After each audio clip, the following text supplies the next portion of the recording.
నచ్చింది కదా, నచ్చినాక ఇంత సతాయిస్తుంటే మీరు ఎందుకు ఈ వెంటనే ఎందుకు పడ్డారు? నాకు కంప్లీట్గా ఇంకా కనెక్ట్ అయిపోయింది ఇంకా హార్ట్కి. సో లైఫ్ లాంగ్ తనతోనే ఉండాలి. ఎన్ని ఇలాంటివి వస్తుంటాయి పోతుంటాయి. అంటే నాకు ఇష్టం ఉంది కానీ నేను ఆయనకి వేరే పెళ్లి చేయాలి సో ఆమె ఆ థాట్ లో ఉంది. నేను ఆ థాట్ లోనే ఉండేదని నా థాట్ వద్దు, నేను నీతోనే ఎందుకు మళ్ళీ పిల్లల ఎక్స్పెక్టేషన్ ఉంటది కదా మీ మమ్మీ డాడీకి, పిల్లలు అది ఇది మనవలు మనవరాలు అని చెప్పి. నేను ఈయన వచ్చేసరికి మరి నాకు ఇష్టం లేకపోతే నేను రెడీ అయ్యి ఎందుకు కూర్చుంటాను? చక్క చీర కట్టుకుని రెడీ అయ్యి జడేసుకుని కూర్చుని ఎందుకుంటాను? అవన్నీ ఆయన అబ్జర్వ్ చేశారు. సరే పెళ్ళైన తర్వాత మీరు అనడం జరిగిందా ఇంకో పెళ్లి చేసుకొని? అన్నాను. అన్నారా మీరు? ఓకే. చెప్తేనే ఒక పెద్ద ఇన్సిడెంట్ కూడా అయింది. ఏమైంది? అసలు చెప్పలేము. అది చెప్పాలైతే కోసేసుకోవడము, నాకు ఇంకొద్దని ఫ్యామిలీతో అసలు మాట్లాడలేదు. పెద్ద గొడవ అది. ఇంకా ఇక్కడ ఇంత పెద్ద ఒక కోల్ ఉండి తాగేశాడు. First Harpic తాగేశారు. తాగేసి ఇంత పెద్ద కోలు నన్ను ఎంత పెళ్లి చేసుకోమంటున్నావా, నలుగురిలో నిన్ను ఇలా చేసుకుంటేనే ఇలా పెట్టేసుకున్నాడు. ఆ మచ్చ ఇక్కడ ఇలా పడిపోయింది. దేనితోటి? కోలు ఉంటది కదా, బొగ్గు. ఓకే. అది కాల్చిన దాన్ని తీసుకుని ఇక్కడ పెట్టుకున్నాడు. ఓకే. అట్లా అమ్మో నుంచి ఇంకా కెలగది ఇంకా వద్దు అమ్మో ఆ రచ్చ. నేనేదో సరదాగా అన్నా, నువ్వు ఎందుకు అంతే అట్లా కవర్ చేసింది. అంటే హార్పిక్ తాగాక నాకు భయం వేసింది. మాకు తెలిసిన డాక్టర్ని పిలిచి వామిటింగ్ చేయించేసి తన థాట్ ఏంటంటే ఎందుకు లైఫ్ ఇది వేరే కోవలోకి వెళ్ళిపోతుంది, పిల్లలు ఉండరు, మళ్ళీ మీ ఫ్యామిలీ బాధపడుతుంది నా వల్ల అని చెప్పేసి, నా వల్ల బాధపడకూడదు, నువ్వు హ్యాపీగా ఉండాలని ఆ థాట్ లో ఉండేది అప్పుడు. సో ఇప్పుడు నన్ను వదిలి ఉండలేదు.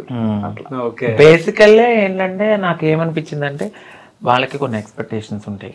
మేము ఇలా మారిపోయాక మా ఫ్యామిలీ కూడా కొన్ని ఎక్స్పెక్టేషన్స్ ని చంపేసుకున్నట్టే వాళ్ళ ఫ్యామిలీ, తను అబ్బాయి తనకు ఒక అమ్మాయి కావాలి, పెళ్లి కావాలి, పిల్లలు కావాలి, మా వంశం పెరగాలి అనే థాట్ లో వాళ్ళు ఉంటారు.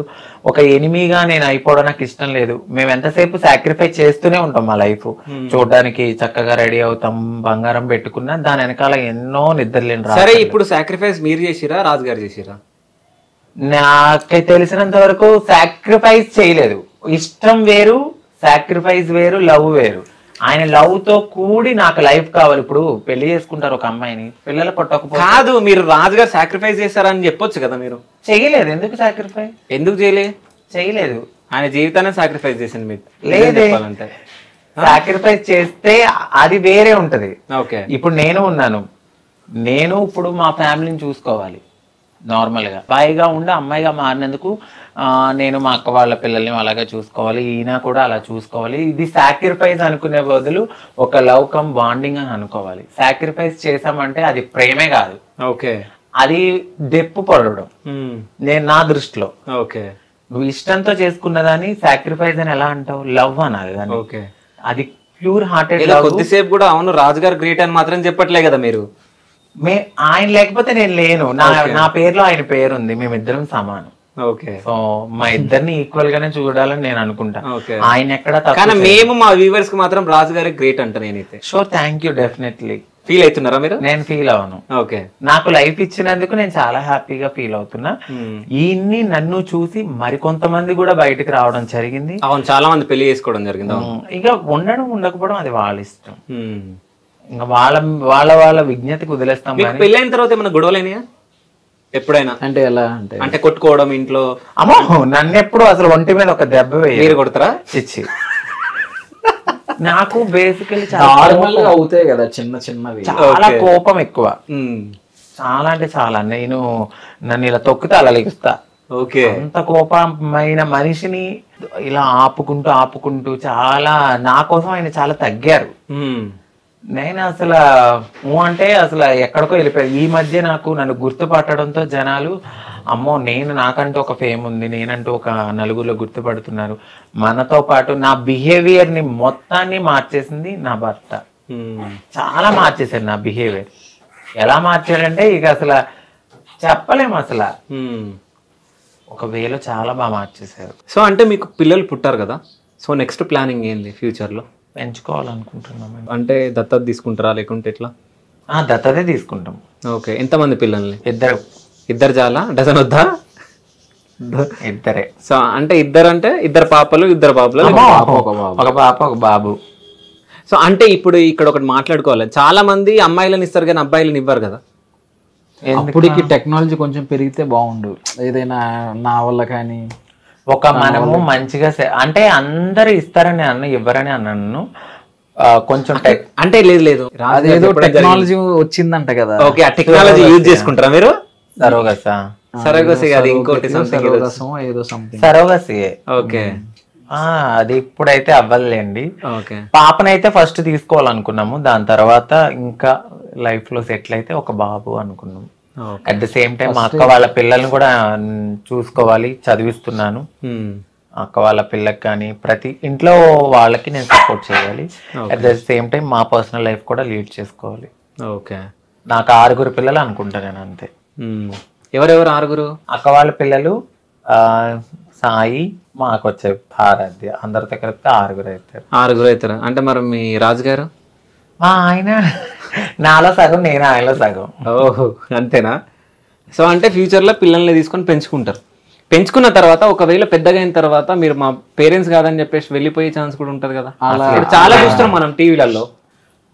అలా ఒక ట్రాన్స్ నేనే కాదు, నాకన్నా ముందు చాలా చాలా పెద్దవాళ్ళు కూడా పిల్లల్ని పెంచుకుని పెళ్లి చేసిన వాళ్ళు చాలా మంది ఉన్నారు. ఇప్పుడు మీడియాలో అందరూ క్లిక్ కారు, కొంతమంది క్లిక్ అవుతారు కదా. సో అలా చాలా మంది పెద్ద పెద్ద ట్రాన్స్ కమ్యూనిటీకి చెందిన వాళ్ళు పెళ్లి చేశారు కూడా పిల్లల్ని పెంచుకుని. వాళ్ళు వదలకుండా అలాగే ఎలా ఉన్నారు. ఒక అవగాహనతో ముందుకు వెళ్తున్నాం మేము. ఒక విత్తనాన్ని పెంచి పోషించి దాని కాయలు వచ్చే వరకు ఉన్న వాళ్ళు అల్లారు ముద్దుగా మేము చూసుకుంటాం ఖచ్చితంగా. మనం పెంచే వాతావరణం కూడా, మేము పెంచే వాతావరణం కూడా చాలా చాలా చాలా బాగా పెంచుతాం వాళ్ళని. సో డెఫినెట్లీ వాళ్ళు మమ్మల్ని వదిలి వెళ్ళరు. ఒక ట్రాన్స్ ఇది మా అమ్మ కాదు అని చెప్పిన వాళ్ళు ఎవరు బయటికి రాలేదు ఇప్పటి వరకు. నార్మల్ గా ఒక అమ్మ నాన్ని పెంచి పెద్ద చేసి వదిలేసి ఓల్డేజ్ హోమ్స్ ఉన్నాయి, కానీ ఒక ట్రాన్స్జెండర్ కు ఓల్డేజ్ హోమ్ ఎక్కడుంది? మాకు మేమే స్ట్రాంగ్, అంతే. ఒకవేళ అలా వదిలి వెళ్ళినా కూడా వాళ్ళు ఎక్కడున్నా బాగుండాలని మనస్ఫూర్తి కోరుకునే తల్లి మనసు మాది కూడా. అయితే మీ పెళ్ళైన తర్వాత ఎప్పుడన్నా తిను మీ దగ్గర ఏడ్చిన రోజులు ఉన్నాయా? పెళ్ళైన తర్వాత తన కష్టాలు అవి చెప్పుకొని ఏడుస్తుంది కానీ కనిపించదు, అంటే చూపియదు. ఓకే, కళ్ళ నుంచి నీళ్ళు వస్తే నాకు తెలుస్తుంది, దాన్ని దాచిపెట్టేస్తుంది అట్లా. ఓకే, ఇంకా కష్టాలు నేను అన్ని తెలుసు ఓవరాల్ గా. సో A to Z తన గురించి నాకు తెలుసు కాబట్టి ఇంకా తెలియాల్సినవి ఏమీ లేవు. మామూలుగా అదే కొంచెం ఇప్పుడు ప్రెషర్ ఎక్కువ అయింది, కొంచెం ఇల్లు కొంచెం హెవీ బడ్జెట్ అయిపోయింది కదా. సో బంగారం అది ఇది పెట్టి తను ఇష్టంగా కొనుక్కునే బంగారం పెట్టుకుంది కదా. సో అది ఇది గుర్తొచ్చి కొంచెం అప్పుడప్పుడు స్ట్రగుల్స్ అవి గుర్తొచ్చి ఏడుస్తుంటది. సో రాజుగారి కంటే ముందు మిమ్మల్ని ఎంతమంది లవ్ చేశారు? లేదండి, అస్సలు నా మైండ్ మీరు కాదు, మిమ్మల్ని ఎంతమంది లవ్ చేశారా అని అడిగా. ప్రపోజల్స్ వచ్చాయి కానీ నేను అసలు ఎంత ప్రేమించడం యాక్సెప్ట్ చేయలేదు. ఆ నిమిషం ఉండే ఎలా ఉంటారో మనకు తెలియదా చెప్పండి. నేను అసలు ఎప్పుడు పట్టించుకునేదాన్ని కాదు. ఓకే, వాళ్ళ పెదవులు ఒకటి చెప్తే వాళ్ళ చూపు ఒకటి చెప్తుంది, అప్పుడే అర్థమైపోతుంది. సో అంటే మీకు అర్థమైపోతుంది ఎవరేంటి అనేది అసలు. ఓకే, సో మీకు పాస్ట్ లవ్ ఏమన్నా ఉందా? పాస్ట్ లవ్ అంటే ఏమంటారు దాన్ని? ఉందంట, లవ్ అనరు దాన్ని. ఇప్పుడు మామూలుగా అమ్మాయిల వెనక్కి తిరగడం అది జరుగుతుంది కదా, అవి జరిగితే ఎవరికైనా ఎవరి లైఫ్ లోనే జరిగేది. అది దాన్ని లవ్ గా పరిగణించడం అనేది నేను ఒప్పుకోను. దాని లవ్ అని పిలవరు. లవ్ కి ఒక విలువ ఉంటది, సాక్రిఫైస్ ఉంటది, లవ్ ఉంటది, అది వేరే ఫీలింగ్ అది. సో ఆ తిరగడాన్ని ఇది లవ్ ని ఒకటి చేయలేం. ఓకే, సో ఏమంటారు అది ఏదో టైప్ టైప్ అది. ఓకే, అంటే మొత్తానికి అయితే మీరు ఏదో బెదిరించో ఏదో చేసి మీరు పెళ్లి అయితే చేసుకున్నారు, అంతేనా? ఎవరిని బెదిరించి? బ్లాక్ మెయిల్ చేసి? అలా లేదు, ఫుల్ తన మనస్ఫూర్తిగానే జరిగింది. అది నా కొంచెం ఇబ్బందిగా అనిపించింది. ఓకే, కొంచెమే తాగానులేండి, అప్పటికే తలుపులు కొట్టేసి తీసుకొచ్చేసరి. ఓకే, ఎక్కువ తాగితే ఏమయ్యేదో కానీ కొంచెం వెళ్ళింది. అంటే మీ మీద ఎంత లవ్ ఉంది కదా రాజుగారికి. సో అంటే ఒకవేళ మీరు నో చెప్పిన ఉంటే ఏమైతుండే రాజుగారు? అంటే ఎప్పుడన్నా ఒకసారి ఊహించుకున్నారా మీరు అది? అంటే లవ్ చేసి మోసం చేసి వదిలేస్తే ఆయన వేరే డిప్రెషన్లోకి వెళ్ళిపోయి ఉండే. ఒకవేళ నేను అలాగే గనక లవ్ చేయకుండా కంటిన్యూగా అలా అనుంటే మేబీ ఎవరైనా లీవ్ చేసి వదిలేస్తారు కదా, బాధపడుతూ. నేను అలాగే అనుకునేదాన్ని, కానీ లవ్ చేసి మోసం చేసి వదిలేస్తే తప్పు. ఓకే, సో అంకిత గారు ఫస్ట్ అబ్బాయి లాగా ఉన్నప్పుడు ఎలా ఉండే, ఏ హీరో లాగా ఉండే, నిజం చెప్పండి. సరే మీరు చెప్పకండి, సో రాజు గారు చెప్తారు. హీరో లాగానా? జస్ట్ అంటే హీరో లుక్ అని ఉండే. అంటే ఇందాక మీరు చూసారు కదా, మీకు ఏమైనా అనిపించిందా ఏదైనా హీరో విజువల్ ఎట్లా వెళ్ళిందా? కనిపించింది నాకు, రాజు గారు లాగా అనిపించారు. నిజమా? అవును, కొంచెం ఫేస్ కట్. మా వారు విరాట్ కోహ్లీలా కనపడతారు. అవును, కొంచెం లుక్ ఉంది. అవును, అదే ఉంది. అవును, కానీ అంటే మీకేమన్నా అనిపించిందా, ఎవరి లుక్ లాగా అనిపించింది అంకిత గారి ఫోటో చూస్తే? అబ్బాయి లాగా? నాకు హీరో లుక్ లో నాకు వేరే వాళ్ళతో కంపారిజన్ రాలేదు. హీరోయిన్ లుక్ వచ్చిందా ఏంది? లేదు, నేను ఎప్పుడు చూసానో తెలుసు ఆ ఫోటో. నాకు తెలిసి ఆయన అసలు ఆ ఫోటో ఒకప్పుడు ఇక్కడ ఉండే, అది నార్మల్. అసలు వద్దు ఆ ఫోటో, నేను చూడను. ఓకే, నాకు ఇష్టం లేదు అలాంటిది, నేను చూడను. నేను ఎలా చూశాను, నన్ను ఒక అమ్మాయిగా చూశారు ఆయన. ఆయన థాట్ అట్లనే ఉంటది. ఆ ఫోటో అప్పుడు అక్కడ పెట్టడానికి అక్కడ కారణమైంది. ఓకే, అంటే తీపిచ్చేసిండు. కొద్ది రోజులు దాన్ని రివర్స్ కూడా చేసి పెట్టా ఆ ఫోటోని, మళ్ళీ ఎవరు మళ్ళీ తిప్పారు దాన్ని. ఓకే, అయితే అబ్బాయి నుంచి అమ్మాయిగా చేంజ్ అవ్వాలంటే చాలా కష్టం, అవునా? ఎన్ని స్ట్రగుల్స్ పడ్డారు మీరు? నేనైతే ఫస్ట్ ఒక వివక్షత అనేది మనం ఎదుర్కొంటామని మనం ఫస్ట్ పెట్టేసుకోవాలి.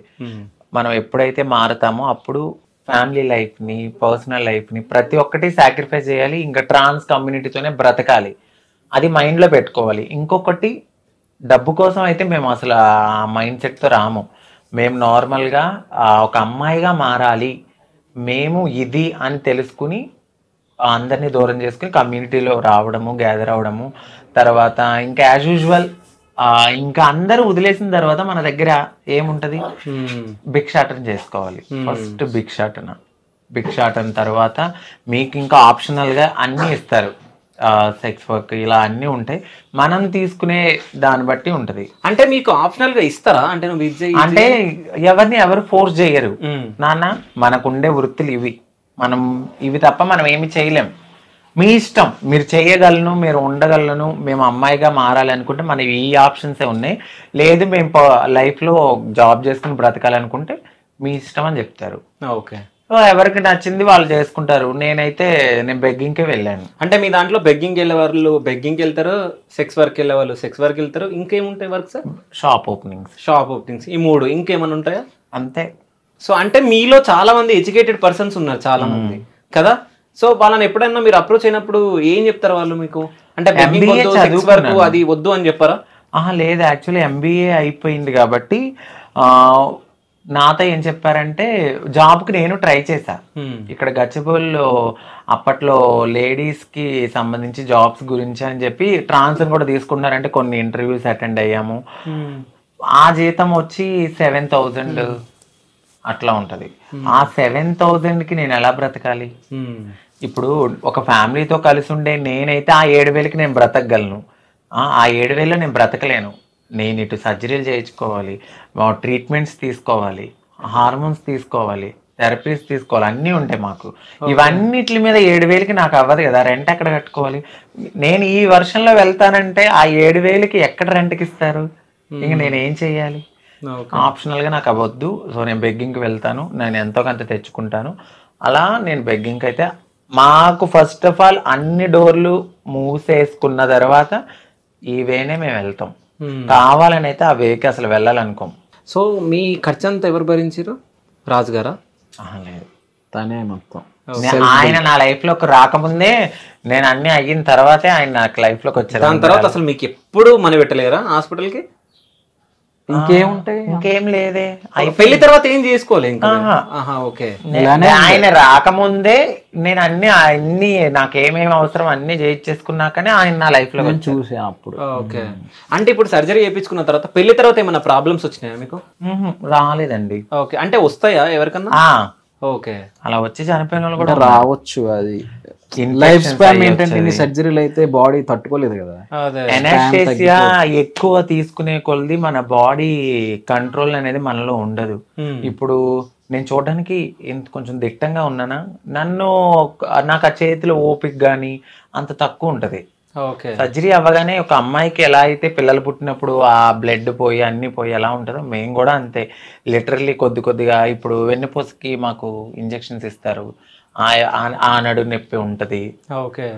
ప్రతిదీ పెయిన్ తోనే. ఒక ముళ్ళ బాటలో నుంచి గులాబీ ఎలా అవుతుందో మేము కూడా అంతే. ఓకే. సో ఆ గులాబీని రక్షిస్తున్న రాజుగారా? అంతే, అలాగే చెప్పాలి. చాలా బాగా చూస్తాం. సో పెళ్లి తర్వాత చాలా మంది బయటికి వస్తున్నారు కదా, మీ తోటి ఎవరైనా సజెషన్ తీసుకొని పెళ్లి చేసుకున్న వాళ్ళు ఉన్నారా? నేనైతే చెప్తానండి ఫస్ట్. ఓకే. అలా అడిగి చేసుకున్న వాళ్ళు కూడా ఉన్నారు. ఓకే. కానీ మీడియా ముందుకు రాని వాళ్ళు కూడా ఉన్నారు, అంటే అక్కడక్కడ చేసుకుని. సో నేనైతే ఒకటే చెప్పా, అండర్స్టాండింగ్ తో చేసుకోండి. గొడవలు అవుతాయి. ఇప్పుడు వైఫ్ అండ్ హస్బెండ్ అన్నాక గొడవలు అవుతాయి. త్వరగా దేనికి అట్రాక్ట్ అవ్వద్దు. ఒక ఫస్ట్ ఫ్యూచర్ గోల్ ఎక్కువ పెట్టుకోండి. లవ్ చేసాము అంటే దానికి తగ్గట్టు చాలా ఉంటాయి. అన్ని గమనించి, అన్ని చూసి, అన్ని చేసి చేసుకోండి. ఒకరినొకరు అర్థం చేసుకున్నాక ఇంకా మేము చేసుకోవాలి అనుకున్నప్పుడే చేసుకోండి. చేసుకుని మళ్ళీ విడిపోతే అది మొత్తం కమ్యూనిటీ ట్రాన్స్ మీద పడుతుంది. ఇప్పుడు ఒక అబ్బాయి తప్పు చేస్తే అబ్బాయిలు అందరి మీద తప్పు వేయరు, ఒక అమ్మాయి తప్పు చేస్తే అమ్మాయిలు అందరి మీద చేయరు.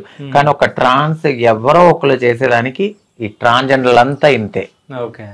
సో మీరు బెగ్గింగ్ వెళ్ళినప్పుడు ఎంత సంపాదిస్తుండే మీరు రోజుకి? అడుగుతున్నా, చెప్పండి. అంటే చేసేదాన్ని హౌస్ ఓపెనింగ్స్ కి. చెప్తాను చూడండి, మీరు అడిగారు కాబట్టి లాజిక్ గా. నేను డైలీ ఒకప్పుడు వెళ్ళినప్పుడు నేను ఎర్లీ మార్నింగ్ లెగిసి 9-9:30కి నా లైఫ్ని స్టార్ట్ చేస్తే నేను నైట్ 6కి వచ్చిన తర్వాత మళ్ళీ నేను వైన్ షాపులు కూడా అడుక్కునేదాన్ని. అంటే 10 రూపాయలే కానీ 5 రూపాయలే కానీ ప్రతి రూపాయి పోగేసి ఒకరోజు 1000 వస్తుంది, ఒకరోజు 2000 వస్తుంది, ఒకరోజు 3000 వస్తుంది. దీనికి కౌంట్ అనేది ఉండదు. ఒకరోజు ఎక్కువ రావచ్చు, ఫ్లక్చువేట్ అవుతూ ఉంటది కదా. ఆ వచ్చిన రూపాయిని నేను చిట్టీల రూపంలో దాచుకుని చిట్టీలు వేస్తూ నేను తినక కష్టపడి ఏదైనా ఓపెనింగ్ ఉంటే వాళ్ళు ఇచ్చింది వాళ్ళు 10 రూపాయలు ఇవ్వని 10,000 ఇవ్వని, అది కూడా నేను ఒక్కదాన్నే వెళ్ళి తీసుకుని వాళ్ళకి బ్లెస్ చేసి వచ్చిన డబ్బులు అన్నీ. ఇంకోటి ఈ మధ్య కాలంలో కొంచెం వచ్చిన యూట్యూబ్ డబ్బులు ఇవి యాడ్ చేశాను అంతే. ఓకే. నేను చిట్టీలు వెయ్యగా దాచుకున్న డబ్బులు ప్రతిదీ దాయగా చేసుకున్నాను. ఓకే. ఇప్పుడు యూట్యూబ్ నుంచి ఎంత సంపాదిస్తున్నారు నెలకి? ఎన్ని లక్షలు వస్తున్నాయి? నిజం చెప్పండి. నేను ఇప్పటి వరకు మా ఛానల్లో కూడా రివీల్ చేయలేదు. ఓకే. మీ ఇష్టం, చెప్పాలనుకుంటే చెప్పండి, లేకుంటలేదు. లక్షలు అయితే వస్తున్నాయి, లక్షలు వస్తున్నాయి. అవునా? సో మిలియన్లు పోతున్నాయి అంట. కదా అంతగానో? అంటే 2.5కి మధ్యలో ఉంది. సో లక్షలే కదా మరి. అదే ఇంకా లక్ష కంటే ఎక్కువ వస్తుందంట. 1,50,000 1,70,000 అంతే. కానీ అది మీరు కష్టపడుతున్నారు. సో మీ ఇంట్లో మీరు కష్టపడి మీరు చేసుకుంటారు కాబట్టి అది వేరే వాళ్ళ డబ్బేం కాదు, మీ డబ్బే. సో చెప్పుకోవచ్చు ధైర్యంగా, సంపాదించినంత. ఎవరు వచ్చి మిమ్మల్ని మీ దగ్గర గుంజుకొని వెళ్ళారు కదా, అంతే కదా? అంతేలేండి. 1.7 1.8 అట్లా వస్తుంది. ఓకే. సో రాజుగారికి నెల శాలరీ ఎంత వస్తుంది? ఈయనకి 3 వస్తుందండి. 3L. ఓకే. 2.5 వచ్చాయి పాత దాంట్లో. ఓకే. ఇప్పుడు 3 దాకా వస్తుంది కొత్త దాంట్లో. ఓకే. భర్తలో సగం భార్య. సో అంత సంపాదిస్తున్నారు ఇప్పుడు యూట్యూబ్ వల్ల, అంతేనా? సో కెమెరామ్యాన్ ఎవరు మీకు? మా అబ్బాయి. మీ అబ్బాయి. సో మీ అబ్బాయి అంటే ఎవరైనా అసలు? సాయి అండి. ఓకే. మాకు ఎప్పటి నుంచో క్లోజ్. సో మాతోనే ఉంటాడు తను. ఏడుస్తున్నాం అనుకుంటున్నా? లేదు. ఓకే. మాతోనే ఉంటాడు. ఒక అబ్బాయి. మేము ఎలా అంటే ఇంకా పెంచుకోవట్లేదు కాబట్టి తను ఉన్నంత వరకు, తనకి జాబ్ వచ్చే వరకు మాతోనే ఉంటానని ఉంటాడనమాట. ఫ్యామిలీ పర్సన్ అంతే. సో అంటే తను మీ దగ్గరకు వచ్చినట్టే నెక్స్ట్ ఆయన ప్లానింగ్ ఏమైనా ఉందా? ఎవరికండి? మీ సాయికి? లేదేమి. ఓకే. ఓన్లీ ప్రేమగా వచ్చాడు, ప్రేమగా ఉంటున్నాడు. ఓకే. జాబ్ సెటిల్ అవ్వాలి కాబట్టి ఇక్కడ మాదాపూర్ ఇంటర్వ్యూస్ కి వాటికి అటెండ్ అవ్వడానికి ఇక్కడ దగ్గర వాళ్ళ ఓన్ హౌస్ కూడా ఉంది, అక్కడికి వెళ్తాడు, ఫ్యామిలీ దగ్గరికి వెళ్తాడు.